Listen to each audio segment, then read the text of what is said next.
Fala, trilheiros, trilheiras, sejam bem-vindos mais uma vez ao nosso curso de Direito Constitucional. Estamos aqui estudando a arguição do descumprimento do preceito fundamental, ADPF.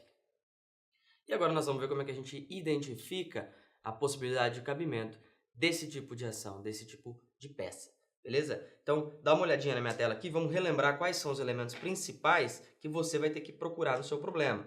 Lembrando, primeiro, os objetos passíveis de controle por meio de ADPF.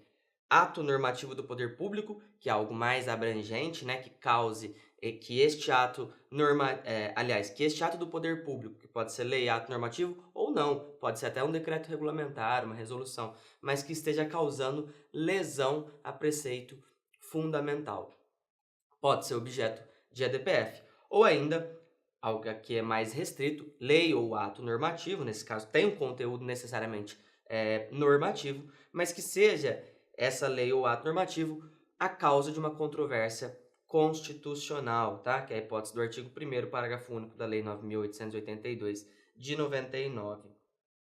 Nesse caso, nós vamos ter que observar que pode ser tanto uma lei ou ato normativo federal, estadual, distrital ou municipal. Lembrando que para a DIN e a DECOM não cabem, controle de lei ou ato normativo municipal em face da Constituição Federal, mas pode ser que caiba a DPF.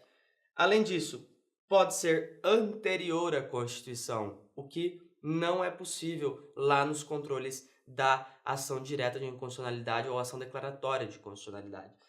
Já no caso da DPF, é possível controle de lei ou ato normativo anterior à Constituição Federal de 88. Ou pode ser também que seja de lei ou ato normativo ou ato do poder público posterior à Constituição, desde que estejam presentes os requisitos de subsidiariedade, ou seja, desde que não haja possibilidade de entrar com qualquer outro meio eficaz de sanar essa lesividade. Aí a gente também pode atacar por meio da ADPF, tá? Então, se você verificou que tem um ato do poder público que causa lesão ao preceito fundamental, que tem ato normativo ou lei baseado em controvérsia de constitucionalidade, se for municipal em face da Constituição, que é um dos casos famosos, ou então controle de lei ou ato normativo anterior à Constituição, que também é hipótese de ADPF, você só vai se garantir de que não há outro meio eficaz de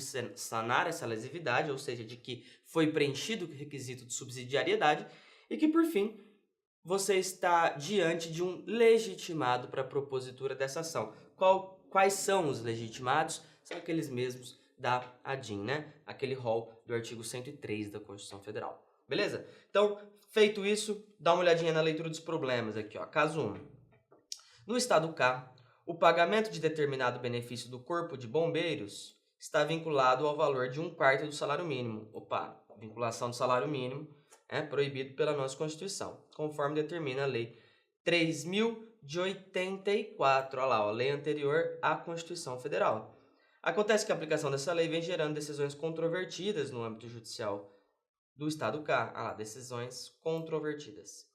Pressionado pela categoria, o governador do estado K contrata você, advogado constitucionalista, para saber se essa lei de 1984 está em conformidade com os padrões estabelecidos pela Constituição Federal de 1988, informando desde já que, caso não esteja, desejaria saber qual medida judicial ele poderia interpor para resolver a controvérsia, tá?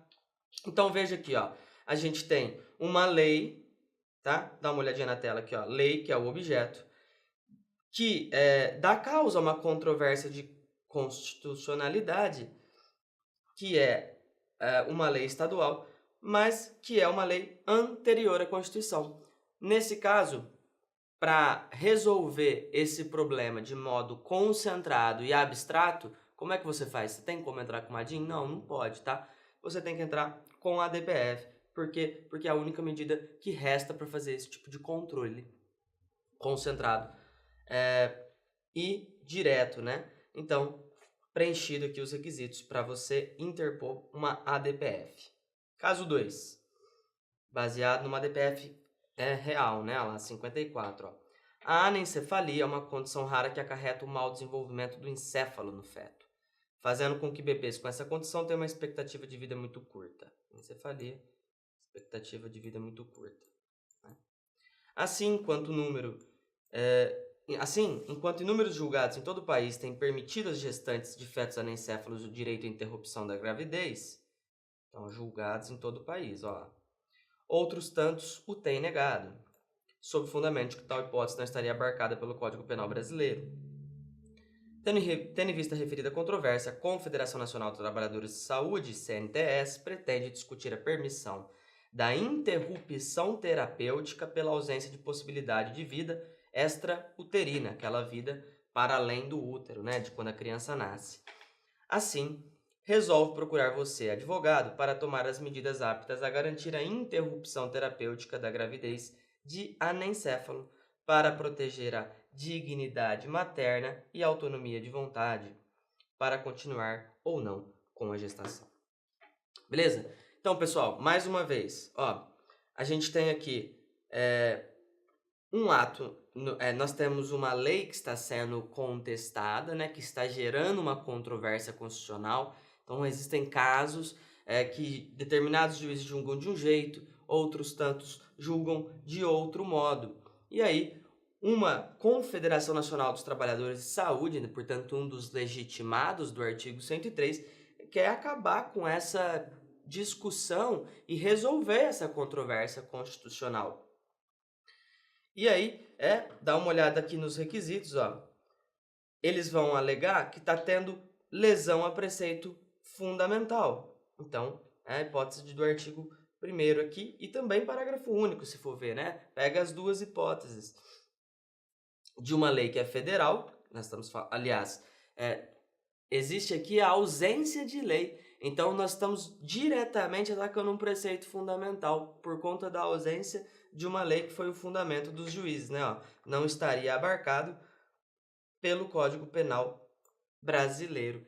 E a gente quer discutir se é possível ou não interromper essa gravidez de anencéfalos, porque estaria sendo lesionado a dignidade materna, dignidade da pessoa humana, das mães, né?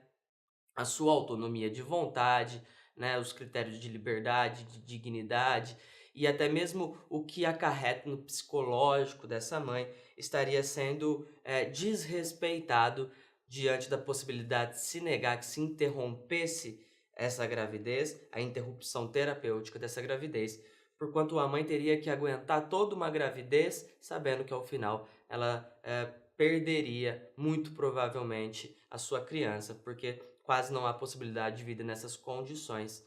Inclusive, esse foi um caso real que foi julgado procedente pelo Supremo Tribunal Federal, né?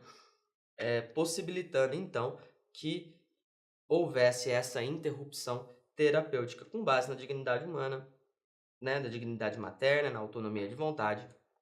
Foi discutido justamente isso, porque havia, então, a lesão a determinado preceito fundamental, um princípio fundamental dessas mães, tá? Então, você tinha que analisar justamente isso aqui, ato do poder público ou que é algo mais abrangente, né, que causa uma lesão a preceito fundamental. Há uma controvérsia de constitucionalidade, muito embora não estejamos falando aqui necessariamente de uma lei ou de um ato normativo, e é subsidiário, é o modo que a gente tinha aqui de fazer um tipo de controle concentrado e abstrato, tá? Além de ter um legitimado do rol do artigo 103. Por fim, o último caso aqui diz o seguinte, após entrar em vigor a emenda constitucional número 58 de 2009, que determinou o limite máximo de 11 vereadores para a composição da Câmara Municipal nos municípios de até 30 mil habitantes. O município T não se adequou aos novos preceitos constitucionais. O município T não se adequou. Segundo o presidente da Câmara de Vereadores, a lei orgânica do município, emendada em 94, prevê o número de 15 vereadores. Né? E aqui estava falando máximo de 11. Enquanto o município contar com até 50 mil habitantes, alega, ademais, que definir o número de seus representantes é questão de autonomia de ente municipal. Olha lá. Pelo que esse número deverá permanecer inalterado. Tendo em vista a referida questão, o partido político, um dos legitimados, Frente Cidadã, que conta com o senador eleito, então já preencheu o requisito, decide procurar você para tomar medida judicial cabível apta a cessar lesão ao dispositivo constitucional. Então veja, eu tenho uma emenda que passou a vigorar, dizendo que a lei municipal, muito embora seja posterior à Constituição Federal, veja, ela foi emendada em 94, essa lei municipal ela afronta a Constituição Federal. E aí, eu posso entrar com uma ADIM para fazer um controle concentrado? Não posso, porque lei municipal em face da Constituição Federal não cabe ADIM, não cabe ADCOM. Então, subsidiariamente, eu vou entrar com uma DPF, né? Então, voltando aqui, ó, nos requisitos, você vê, você tem uma lei que tem uma controvérsia constitucional, né, artigo 1º, parágrafo único, só que essa é uma lei municipal, ainda que posterior à Constituição Federal. Mas como não cabe ADIM em face de lei municipal em face da Constituição Federal, eu vou entrar subsidiariamente com o que resta, né, que é justamente a DPF. E como eu tenho aqui também preenchido o requisito da legitimidade, que é um partido político com representação no Congresso Nacional, eu estou autorizado a interpor essa medida. Beleza? Então, pessoal, é mais ou menos assim que a gente vai identificando. Você vai dando uma olhada nesses requisitos principais, sobretudo a subsidiariedade, e você vai identificar que se for caso de controle, que não couber ADIM, não couber ADCOM ou ADO, vai ser ADPF, se for controle direto, concentrado, abstrato, de condicionalidade. Beleza? Então eu fico por aqui, não sai daí, eu volto nas próximas aulas ensinando como é que a gente vai fazer essa peça. Um grande abraço e até logo!